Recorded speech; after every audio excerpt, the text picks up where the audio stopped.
E aí, quando eu fui avançando na investigação e confirmei a relação do relator com as Farc, e que ele é extrema esquerda, e só fez denúncias em governo de direita, eu comecei a falar até aqui da minha preocupação que não ia dar em nada.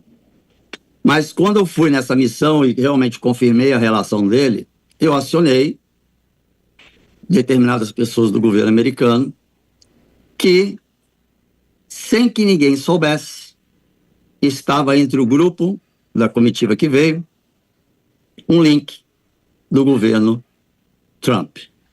No meio dessa comitiva que trouxe para o Brasil Pedro Vaca, existe um membro do governo Trump, é isso?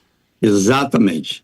Velado, eu não posso dizer o nome. Paralelo, é isso? Que pode fazer um relatório paralelo, isso? A gente pode concluir isso? Eu tenho um vídeo dele confrontando, porque como ele veio com uma comitiva, que ele faz parte também de uma organização americana. Uhum. Então, essa organização americana sempre teve um link com a OEA.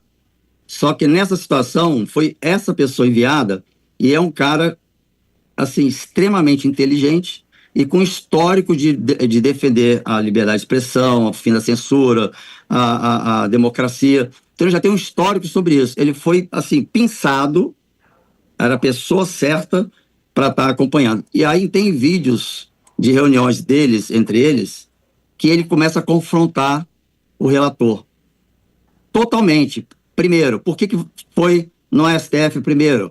E porque o STF, uma informação aqui, sabe qual foi a alegação naquela reunião que eles tiveram lá com o relator no STF? Que tudo isso aconteceu depois do dia 8 de janeiro, quando o Alexandre de Moraes recebeu várias ameaças de morte. Então, todo o sistema do STF se mobilizou pós 8 de janeiro e começou, então, a tirar do ar e tal, com essa desculpa. Só que esse link, que eu tenho o vídeo, um dia pessoalmente eu te mostro, ele discutindo com o relator, ele falou o seguinte: vocês querem vender uma narrativa que está clara, isso ele falando no vídeo, que está claro que o STF, já desde 2019, censurando a revista, depois perseguindo a Terça Livre, depois não sei o quê, aí foi falando vários acontecimentos anterior ao dia 8 de janeiro. E disse, 8 de janeiro, a desculpa que o ministro Alexandre de Moraes deu, que tudo começou por conta de 8 de janeiro, cai em terra, porque os depoimentos que nós ouvimos dos parlamentares e dos advogados dos presos políticos e que estão sendo violados, censurados, desmente essa fala de Alexandre de Moraes. Então ele confrontou o relator, foi por isso que o relator começou a falar que realmente tem muitas coisas aqui que a gente precisa avaliar, que até então ele ia vir só para ouvir e montar um relatório em defesa do Alexandre para o Tribunal Penal Internacional. Só que, pum, entrou essa pessoa. Então, e vai tudo mudar. Tudo vai mudar. Deixa eu fazer uma pergunta para você. Ontem, o Pedro Vaca, surpreendentemente, esteve com o presidente Bolsonaro. 50 minutos. Eu tirei uma conclusão e queria te ouvir até para validar ou não a conclusão que eu tirei. Entendo eu que se o Pedro Vaca coloca na sua agenda oficial uma visita ao presidente Bolsonaro, quem ouviu por 50 minutos, ele não pode deixar de citar o que o presidente Bolsonaro trouxe como informação para ele, em especial da perseguição sofrida pelo presidente Bolsonaro diante de todos os abusos cometidos pelo ministro Alexandre de Moraes. Então, eu entendo o seguinte, Duval, se o Pedro Vaca fica à disposição para ir até o presidente Bolsonaro, ouvi-lo por 50 minutos, não tem como ele não colocar o Bolsonaro no relatório. Então, é isso que fez a diferença da presença desse link, que um dia a gente pode revelar. Eu posso soltar o áudio para vocês escutarem, para não identificar a pessoa e nada. Posso mudar a voz, mas eu mando para vocês de exclusividade. Ele debatendo, questionando o relator. Então, o que aconteceu? Ele pressionou para que o relator começasse a ser imparcial. E aí o relator, então, de fato, começou a ouvir pessoas. Porque eu disse para o relator, como é que eu estou desde 2003 mandando documentos para vocês. Nenhum foi respondido. Aí vem o governo, que é o suspeito, que é o autor dos crimes, faz um convite para vocês, aí vocês vêm para cá, quer dizer que o próprio bandido convida a polícia para bater um papo e depois que a polícia vai escutar quem foi a vítima, e aí a pessoa X, que estava na comitiva, começou a ver que, de fato, a viagem da comitiva era uma viagem, não era imparcial, era parcial. Era para blindar o STF, por conta dessa relação estreita do STF com a OEA, já vindo há muito tempo. Por isso que o STF viaja, dá palestra, não sei para onde, construindo um núcleo político do STF, para ter apoio internacional de órgãos internacionais.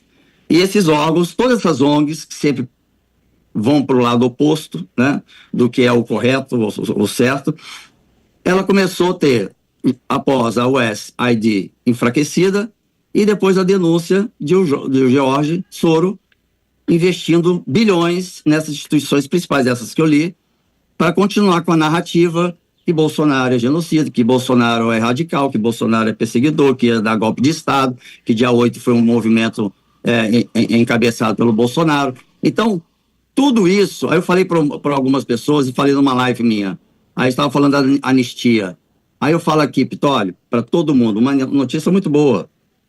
É impossível manter essa narrativa mentirosa. Impossível. Concordo. Eu estava temeroso deles irem embora com a narrativa de blindar Alexandre, mas quando eu fui comunicado que tinha ali no meio, aí eu falei, graças a Deus, e eu tive acesso à imagem.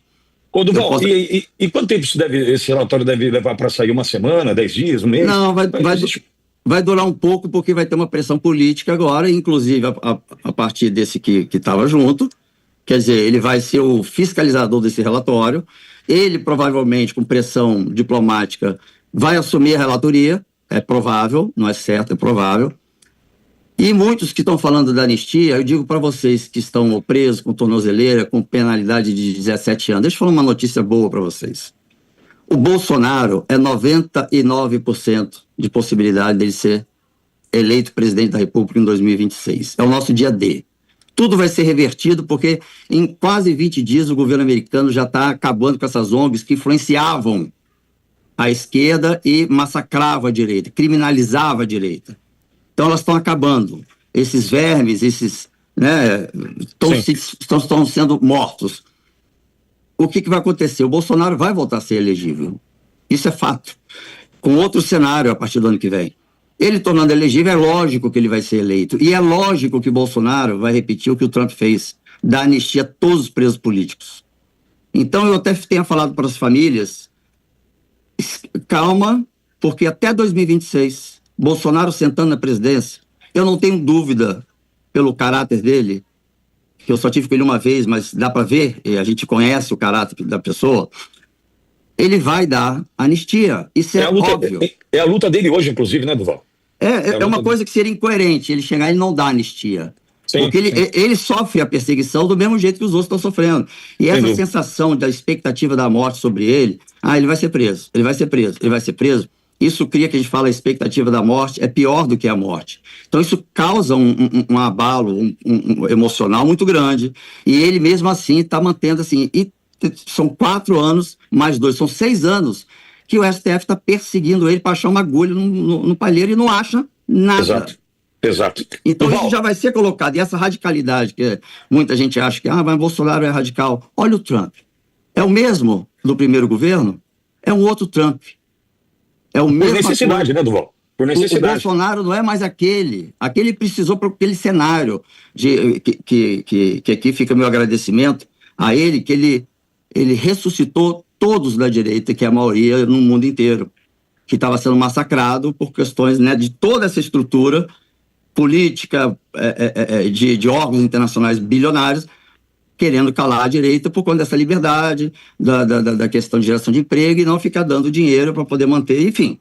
É muito mais profundo. Mas o que eu quero dizer aqui, dizer para todo mundo que ainda tem aquela narrativa de Bolsonaro é isso, desfaz a imagem que vocês tinham de Bolsonaro.